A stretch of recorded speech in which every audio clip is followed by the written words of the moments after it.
એકવાર ત્રણ મિત્રો સ્કૂલે જતા હતા ત્યારે રસ્તામાં એકબીજાને પૂછવા લાગ્યા, આગળ ભણીને શું તારે કરવું છે?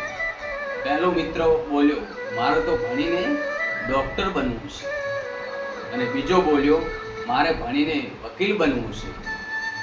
અને ત્રીજાનો વારો આવ્યો ત્યારે ત્રીજો મિત્ર બોલ્યો, મારે તો ભણવું જ નથી, મારે તો ગામ કે શહેરમાં ફરવું છે અને મજા કરવી છે.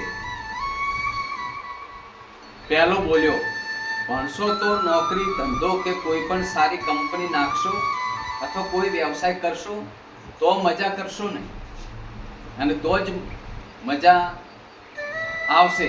નકે જો ભણશો જ નહીં અને તો મજા ક્યાંથી આવશે? કોઈ આવક કે નોકરી વગર મજા ક્યાંથી લાવવી?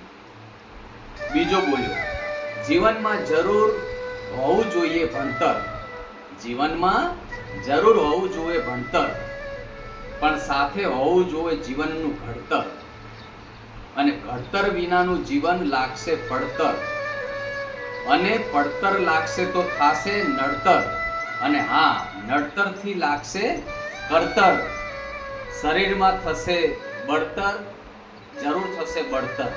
એટલે ભણવું જરૂરી છે.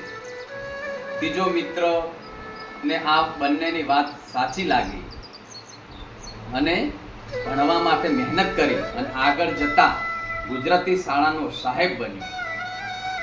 પેલો મિત્ર ડોક્ટર બન્યો, બીજો મિત્ર વકીલ બન્યો અને ત્રીજો મિત્ર હતો એ ગુજરાતી સાહેબ બન્યો.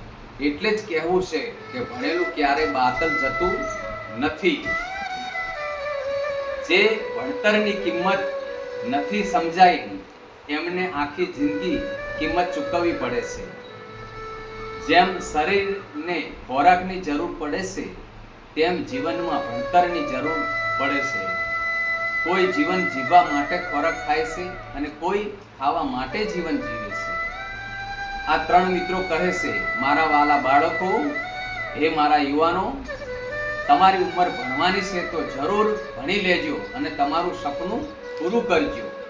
જીવનમાં કરકસર કરજો પણ કંજૂસી કરતા નહીં. જય માતાજી. રાધે રાધે.